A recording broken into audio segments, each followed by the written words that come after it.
Most people hear the name Glashutte and they think of Alanga, Nomos, Glashutte Original, the town of watchmaking. But what if I told you that Glashutte wasn't founded on watchmaking and in fact survived several industries as well as war, plague, and famine? Originally founded as a glassmaking town, the name Glashutte translates to glass hut and pays tribute to those who survived there long before it became world famous. Glass making, silver mining, and then straw weaving.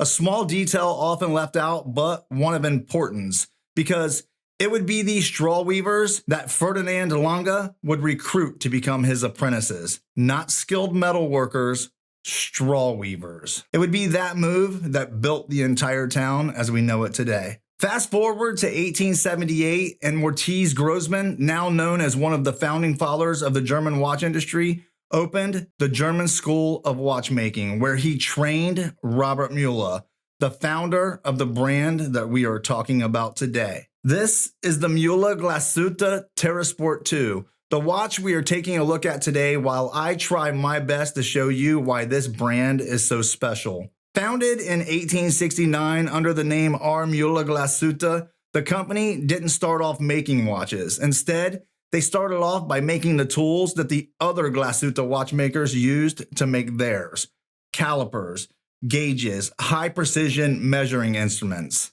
Robert Mühle-Glashütte became renowned for quality and innovation, producing dial gauges able to record measurements accurate to 1/1000th of a millimeter. It would not be long before even the German School of Watchmaking, the school which Robert trained, was even using his tools. Come 1925, and Robert's three sons decided to take the company in a different direction and started building tachometers and dashboard clocks for brands like Maybach and BMW, where they thrived until May 8th, 1945, when on the last day of World War II, the Soviets bombed Glashutte, targeting the watch manufacturers.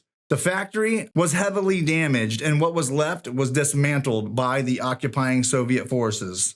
But by December that same year, Hans Mühle had started over again from scratch and built the company into a successful dial train and pressure gauge manufacturer as an independent. That was until 1972, when the GDR seized control, forcing a demotion of the now fourth generation Mühle, Hans Jürgen, demoting him from owner to operations manager of the very company his family had built. It wouldn't be until the fall of the Berlin Wall that Hans-Jürgen Mühle would restart the company, making marine chronometers and ship clocks, followed a few years later by wristwatches. Today, Mühle-Glashütte is run by the fifth generation CEO, Thilo Mühle. Alongside him, his son and daughter, Dustin and Fanny, making Mühle-Glashütte a sixth generation Glashutte company.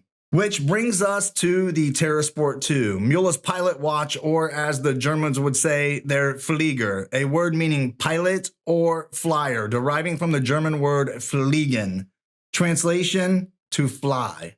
Out the gate, you can see Mühle is not chasing the trend of giant pilot watches. Available in a three-hand and a chronograph option, the Terrasport II wears like a daily driver, with the three-hander we are looking at today coming in at 40mm across, with a lug-to-lug of an extremely wearable 48mm. Mühle has the case thickness listed at 10mm on their website, but by my measurement, it is coming in around 10.7. They also have the lug-to-lug listed at 48.2, and I measure it smaller at 47.8. Either way, this thing wears like a dream. Stainless steel, fully brushed case, sapphire crystal, screw-down crown, exhibition case back so you can get a glimpse of the woodpecker regulator, 100 meters of water resistance.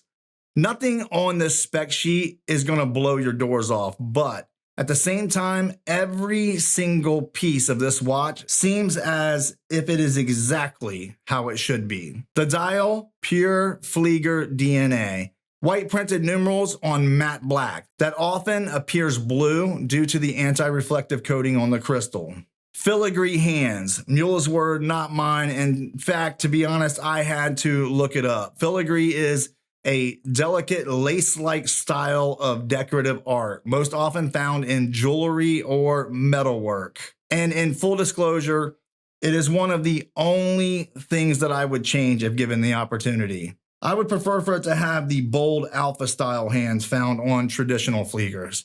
Aviator triangle at the 12 in place of the numeral, a visual nod to the World War II era originals, but with Mühle's signature red marker that matches the tip of the second hand. Date window at the 3, and yes, I get it, for the purist, this is a no-go, but for me personally, this is a win. On the wrist, this watch kind of just disappears, but in the best kind of way.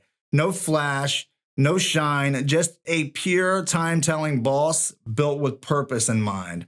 The bracelet, near perfect, excluding the butterfly clasp. But with that said, just take a look at the fit when this thing closes. This is why I love German designs, quality and function over everything else. Just take a look at the fit where the end links meet the case. Here is where lesser brands almost always fall short. And in fact, I'm just going to say it, I can think of quite a few watches costing far more than this that do not meet this level of quality. Flip it over, and that is where Mühle becomes super interesting. Inside, you'll find a Sellita SW200-1. On its own, it is a solid Swiss workhorse, but nothing that you won't find in 1,000 other watches at this price point. But Mühle-Glashütte modifies it with their patented woodpecker neck regulator. Their version of a swan neck regulator, redesigned to not only allow for tighter regulation, but to also act as an anti-shock device by locking the regulator pin in place. Again, just another example of German engineering where things are built for purpose first, marketing second. So now the criticism, and yes, there is always going to be some criticism, but with that said, I should point out that this is my personal watch, and if spending my own money doesn't tell you how much I endorse this brand, I don't know what will. But here it is, the hands. As stated earlier, I would like to see the handset that is a bit more bold, like you would find on the IWC Mark XX. I am a big fan of the Mark XX, and while I don't really like comparing watches to each other, I will say that if you've been looking at that watch, but it's out of your budget, then the Terrasport II may just be the way to go. Oh, and one more thing, if I had my perfect wish list, then there would be a micro adjust clasp. I know I say that in a lot of my videos, but I just kind of feel like at this price point, it should just be a given. So let's take a look at the competition. You got Stowa, Laco, Damasko, Sinn, Hanhart, which I absolutely love. All great watches, but none of them carry the Glashutte designation. IWC, in my opinion, sits at the very top of the hill when it comes to pilot watches, but at 2 or 3 times the price. And I'm just going to put this out there. Take a look at the fit. Look how the bracelet meets the case, and then take a look at the Mark XX. 157 years of family history. Here is where Mühle is different from every other brand on that list. At $2K, this is the only Flieger you can buy with Glashutte on the dial that is still independently owned by the family that started it. Which brings me back to where we started. Most people hear Glashutte and they think Alanga, Nomos, Glashutte Original, but there is a quieter Glashutte brand, one founded by the family that built the tools the others used. 6 generations of Glashutte in their blood. I always like to say that I don't do watch recommendations, I do watch reviews, but I will tell you, if you are looking for a Flieger in the 2K price range that checks all the boxes of what a watch from Glashutte is, well, here's one that's hiding in plain sight. Thank you so much for watching. Please consider hitting that subscribe button. I'm James, this is Blue Collar Luxe, and I will see you in the next one.